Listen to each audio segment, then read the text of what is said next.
విలువలు ఉండాలి, విశ్వసనీయత అన్న పదానికి అర్థం తెలిసి ఉండాలి.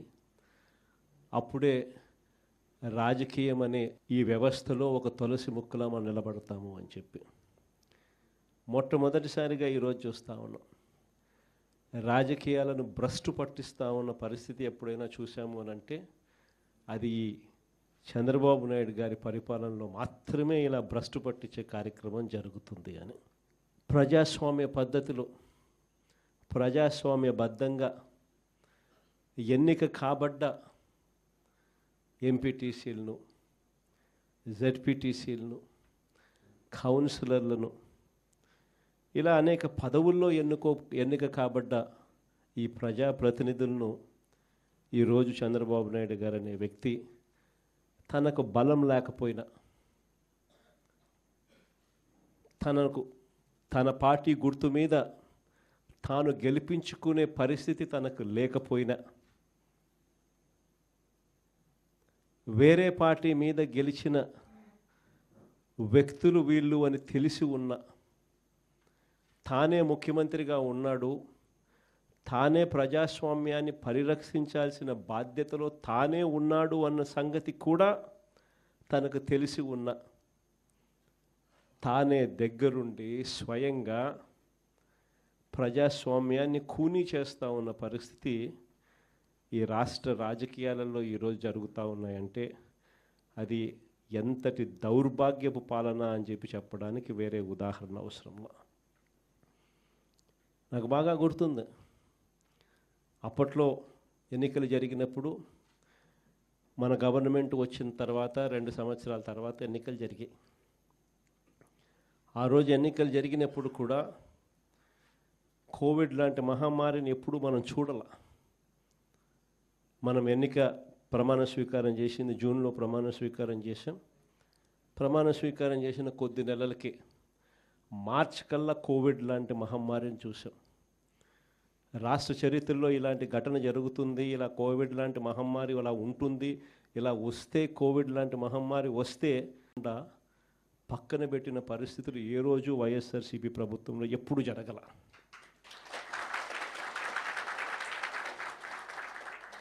మనకున్న సమస్యలు ఎన్నున్నా కూడా చిక్కటి చిరునవ్వునే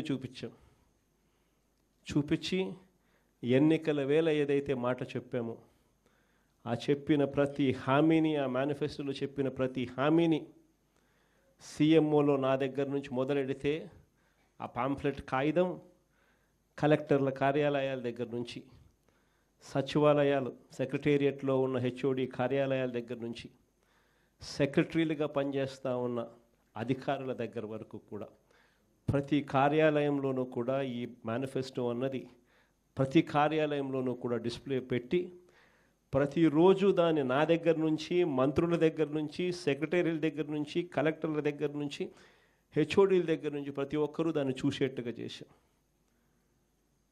చూసేట్టుగా చేసి ప్రతిరోజు దాని గురించి ఆలోచన చేసి ఏకంగా ఎన్నికల్లో మేనిఫెస్టోలో చెప్పిన హామీలన్నీ 99% అమలు చేసిన పాలన ఏదైనా జరిగింది అని అంటే అది వైఎస్ఆర్సీపీ పాలన అని చెప్పడానికి గర్వపడతాను.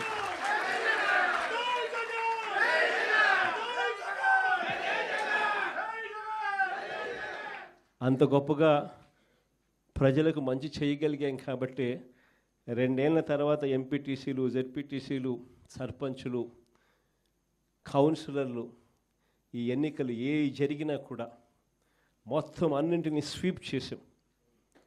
దాదాపుగా 86%, 88% స్థానాలు ప్రతి చోట కూడా మనమే గెలవగలిగాం. ఆ రోజుల్లో నాకు బాగా గుర్తుంది, మున్సిపాలిటీలు జరిగాయి, రాష్ట్ర వ్యాప్తంగా క్లీన్ స్వీప్ చేసినాం. దాదాపుగా 120 చిల్లర ఎలక్షన్స్ క్లీన్ స్వీప్ అయిపోయిన తర్వాత కూడా కేవలం 2 చోట్ల మాత్రం, తాడిపత్రిలో అయితే నాకు బాగా నెంబర్లు కూడా గుర్తున్నాయి, వాళ్ళకు 18, మనకు 16, కేవలం వాళ్ళకు తేడా 2. మన ఎమ్మెల్యే అన్నాడు లాగేద్దాం సార్ అని, నా దగ్గరికి వచ్చి లాగేద్దాం అన్నాడు. ఎమ్మెల్యే నేను హౌస్ అరెస్ట్ చేయించిన, నేనే స్వయంగా మన ఎమ్మెల్యేని హౌస్ అరెస్ట్ చేశాడు, ఎన్నిక సవ్యంగా జరిగించిన. వైఎస్ఆర్సీపీ హయాంలో అంతగా ప్రజాస్వామ్యానికి కట్టుబడి ప్రజాస్వామ్యానికి పరిరక్షకులుగా ఉన్న ముఖ్యమంత్రి స్థానంలో ఉన్న వ్యక్తి పాలన ఎలా చేయాలి అని చెప్పి చూపించాడు ఆ రోజు మున్సిపల్ ఎన్నికలు. ఈరోజు ఏం జరుగుతూ ఉంది? దగ్గరుండి ప్రజాస్వామ్యాన్ని ఖూనీ చేస్తూ ఉన్నారు. దగ్గరుండి ముఖ్యమంత్రి స్థానంలో ఉన్న వ్యక్తి కుప్పంలోనే ఇదే పని చేస్తూ రాష్ట్ర వ్యాప్తంగా ప్రతి చోట కూడా ఇదే చేయమని చెప్పి తన ప్రతి ఎమ్మెల్యే అభ్యర్థికి తన నియోజకవర్గాల్లో ఉన్న వాళ్ళందరికీ కూడా ఇదే మాదిరిగా ప్రోత్సహిస్తూ ప్రజాస్వామ్యాన్ని దగ్గరుండి ఖూనీ చేస్తూ ఉన్నారు. ఇలాంటి చెడిపోయిన రాజకీయ వ్యవస్థలో విలువలకు తావిచ్చి విశ్వసనీయత అన్న పదానికి అర్థం చెబుతూ ప్రజల తరపున నిలబడడానికి సిద్ధమై ఎంపీటీసీల లాంటి చిన్న పోస్టుల్లో ఉన్న వాళ్ళైనా, కౌన్సిలర్ల వంటి చిన్న పోస్టుల్లో ఉన్న వాళ్ళైనా, జెడ్పీటీసీల వంటి చిన్న పోస్టుల్లో ఉన్న వాళ్ళైనా, ఏకంగా చంద్రబాబు నాయుడు గారి ముఖ్యమంత్రి స్థానంలో ఉన్న వ్యక్తికి కూడా, అయ్యా చంద్రబాబు, రాజకీయాలు నీ మాదిరిగా కాదు చేయాల్సింది, మమ్మల్ని చూసి నేర్చుకో అని చెప్పి చంద్రబాబు నాయుడికి గుణపాఠం చెప్పే పరిస్థితిలో రాజకీయాలు చేసిన మీకు హ్యాట్స్ ఆఫ్ చెప్తూ సెల్యూట్ చేస్తా ఉన్నా. ఎందుకనంటే రాజకీయాలలో విలువలు, విశ్వసనీయత అన్నది ఎంత అవసరమైన పాయింటో ఈ ఒక్క ఉదాహరణ చెప్తాం. ఈరోజు నేను ఒకటే చెప్తా ఉన్నా, కళ్ళు మూసుకొని కళ్ళు తెరిచేసరికి సంవత్సరం అయిపోయింది. మరో 3 సంవత్సరాలు కూడా కళ్ళు మూసుకొని కళ్ళు తెరిచేసరికి మరో 3 సంవత్సరాలు కూడా అయిపోతుంది. కానీ ఒకటే చెప్తా ఉన్నా, ఈరోజు కూడా గర్వంగా కూడా చెప్తా, ఈరోజు కూడా వైఎస్ఆర్సీపీకి సంబంధించిన ఏ కార్యకర్త అయినా కూడా, ఎంపీటీసీ కావచ్చు, వార్డు మెంబర్ కావచ్చు, సర్పంచ్ కావచ్చు, కౌన్సిలర్ కావచ్చు, జెడ్పీటీసీలు కావచ్చు, ఎవరైనా కూడా వైఎస్ఆర్సీపీకి చెందిన ఏ కార్యకర్త అయినా రాష్ట్రంలో ఏ ఇంటికైనా కూడా వెళ్ళి గర్వంగా తలెత్తుకొని చిక్కటి చిరునవ్వుల మధ్య గర్వంగా వైఎస్ఆర్సీపీ కార్యకర్తలు మేము అని చెప్పుకునే పరిస్థితి ఈరోజు వైఎస్ఆర్సీపీ కార్యకర్తలకు మాత్రమే ఉంది. నేను అడుగుతా ఉన్నా ఈరోజు చంద్రబాబు నాయుడును, మహానాడు అని చెప్పి పెద్ద పెద్ద డ్రామాలు చేస్తూ ఈరోజు ఏదో పెద్ద ప్రోగ్రాములు పెడతారు. నేను అడుగుతా ఉన్నా, మీ వేదికపై నుంచి నీకు చెప్పే ధైర్యం ఉందా? మీ కార్యకర్తలను గడప గడప తిప్పే ధైర్యం మీకు ఉందా అని అడుగుతా ఉన్నా ఇదే చంద్రబాబు నాయుడు.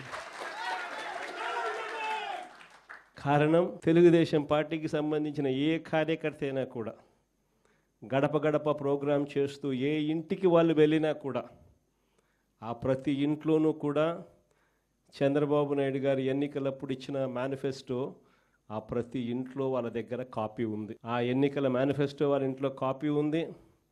ఎన్నికలప్పుడు వీళ్ళు పబ్లిసిటీ ఇస్తూ వీళ్ళు మర్చిపోతారేమో అని చెప్పి 1కి 2 సార్లు 3 సార్లు 4 సార్లు కార్యకర్తలందరినీ కూడా తిప్పుతూ ప్రతి ఇంటికి వెళ్ళి వీళ్ళు చెప్పిన మాటలు ప్రతి ఇంట్లోనూ కూడా ప్రజలకు గుర్తుంది. వీళ్ళు ఇచ్చిన బాండ్లు ప్రతి ఇంట్లో కూడా ఈ రోజుకి ఉన్నాయి. ఒకవైపున చంద్రబాబు ప్రభుత్వం ఇచ్చిన ఏ హామీని నెరవేర్చకుండా సూపర్ 6లు, సూపర్ 7లు గాలి కుదిలేసి 143 హామీలను పూర్తిగా పక్కకు వదిలేసి, ఇంతకుముందు చెప్పినట్టుగా చిన్న చిన్న హామీలు, ఏది బస్సు, ఇది పెద్ద హామీ కూడా కాదు, చిన్న చిన్న హామీలు. మా కడపలో మహిళలందరూ ఎదురు చూస్తూ ఉన్నారు, ఎప్పుడెప్పుడు చంద్రబాబు ఇది చెప్తాడా, ఎప్పుడెప్పుడు ఇది అయిపోతుందా, విశాఖపట్నం పోయి అట్లా రావచ్చు కదా, పొద్దున పోయి సాయంత్రానికి విశాఖపట్నం రావచ్చు కదా అని చెప్పి మా వాళ్ళందరూ ఎదురు చూస్తూ ఉన్నారు. ఇటువంటి చిన్న హామీలు కూడా పట్టించుకునే పరిస్థితులు. గ్యాసు, అది ఇంకొక చిన్న హామీ. ఆ గ్యాస్ కూడా కనీసం ఆ సిలిండర్లన్నీ కరెక్ట్గా ఇచ్చినాడంటే అది మోసమే. ఇటువంటి చిన్న చిన్న హామీల దగ్గర నుంచి మొదలు పెడితే 143 హామీలకు గతి లేదు, సూపర్ 6కు గతి లేదు, సూపర్ 7కు గతి లేదు. మరోవైపున చూస్తే రాష్ట్రంలో పరిస్థితి ఎలా ఉంది? మరోవైపున వ్యవస్థలన్నీ పూర్తిగా నిర్వీర్యమైపోయిన పరిస్థితి. చదువులు పూర్తిగా పడకెక్కి కోరుముద్ద స్కూళ్ళల్లో నాసిరకం ఫుడ్తో తినలేని పరిస్థితిలో ఈరోజు స్కూళ్ళు ఉన్నాయి. స్కూళ్ళల్లో ఇంగ్లీష్ మీడియం పడకేస్తుంది. 3వ తరగతి నుంచి పిల్లలకు టోఫుల్ చెప్పిస్తూ, టోఫుల్ను ఒక పీరియడ్గా ఇంట్రడ్యూస్ చేస్తూ మన పిల్లలు గొప్పగా ఇంగ్లీష్ నేర్చుకోవాలని ఆరాటపడిన మన పాలనతో చూస్తే వీళ్ళు వస్తూనే టోఫుల్ పీరియడ్ని ఎత్తేసినారు. నాడు నేడు పనులు ఆగిపోయాయి. 8వ తరగతి పిల్లల చేతుల్లో ట్యాబులు కనిపించాల్సింది ట్యాబులను కూడా దూరం చేసినారు ఈ పెద్ద మనిషి చంద్రబాబు నాయుడు పాలనలో. అమ్మ ఒడి ఇస్తూ తల్లులను ప్రోత్సహించాల్సింది పోయి అమ్మ ఒడికి పంగనామాలు పెట్టినాడు ఈ పెద్ద మనిషి చంద్రబాబు నాయుడు. మరోవైపు చూస్తే ఫీజు రీయింబర్స్మెంట్ లేదు, మరోవైపు చూస్తే వసతి దీవెన లేదు. సంవత్సరం అయిపోయింది, ఇంతవరకు పిల్లలకు కట్టాల్సిన ఫీజులు సున్నా. ప్రతి 3 నెలలకు ఒకసారి, 3 నెలలు అయిపోయిన వెంటనే మన ప్రభుత్వంలో క్వార్టర్ అయిపోయిన వెంటనే మనం ఫీజులు ఇచ్చేవాళ్ళం. నెక్స్ట్ క్వార్టర్ లేకి పడుతూనే ప్రతి క్వార్టర్ ఫీజులు మనం 3 నెలలకు ఒకసారి అయిపోయిన వెంటనే ఇచ్చే పరిస్థితి నుంచి ఈరోజు సంవత్సరం అయిపోయింది, ఫీజుల గురించి పట్టించుకునే నాతులు లేడు. ఫీజులు చూస్తే ఒకవైపున బాదుతూ ఉన్నారు, మరోవైపున పిల్లలను చదివించలేక తల్లిదండ్రులు చదువులు మానేస్తూ ఉన్న పరిస్థితులు. వసతి దీవెన పడకేసేస్తుంది. మరోవైపున చూస్తే వైద్యం, ఆరోగ్యశ్రీని మన హయాంలో 1000 ప్రొసీజర్లను 3300 ప్రొసీజర్లకు తీసుకొని పోయి 25 లక్షల దాకా ఉచితంగా వైద్యం అందించి గ్రామంలోనే విలేజ్ క్లినిక్ పక్కనే పెట్టి ఫ్యామిలీ డాక్టర్ కాన్సెప్ట్ తీసుకొని వచ్చి